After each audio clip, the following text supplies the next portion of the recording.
வணக்கம் மக்களே! இன்னைக்கு வந்து நம்ம தமிழ்நாடு அரசு வந்து பட்ஜெட் வந்து ரிலீஸ் பண்ணாங்க. அதோட முக்கியமான சில பட்ஜெட் டீட்டெயில்ஸ் தான் பார்க்க போறோம்.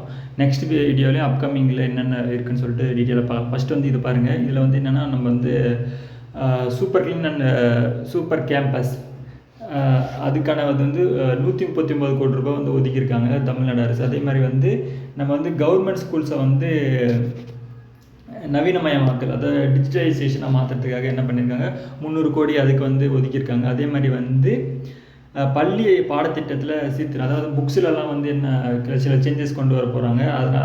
அது வந்து கொஞ்சம் நல்லா நிறைய பேருக்கு வந்து லேர்னிங்ஸாக இருக்கிற மாதிரி அதுக்கு வந்து ஒரு 25 கோடி ஒதுக்கியிருக்காங்க. அது இல்லாமல் நம்ம ஆல்ரெடி முதலமைச்சர் சொன்ன மாதிரியே வந்து போதையில்லா தமிழ்நாட்டை உருவாக்கணும் அப்படின்ற மாதிரி அவர் முன்னாடியே சொல்லியிருந்தார். அதுக்கு வந்து 7 கோடி ரூபாய் ஒதுக்கியிருக்காங்க. தமிழ்நாடு சுடர் திட்டத்துக்கு 3,200 கோடி ஒதுக்கியிருக்காங்க. அதே மாதிரி வந்து ஸ்டூடெண்ட்ஸ்க்குலாம் வந்து ஸ்டே பண்ணுறதுக்கு ஹாஸ்டல்ஸ்க்கு வந்து ஒரு 10 கோடி ரூபா ஒதுக்கியிருக்காங்க.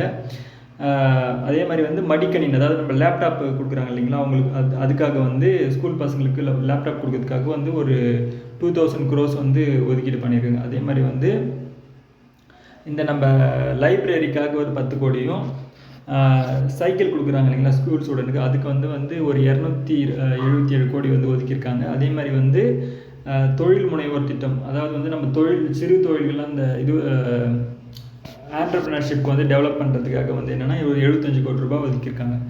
தேங்க்யூ.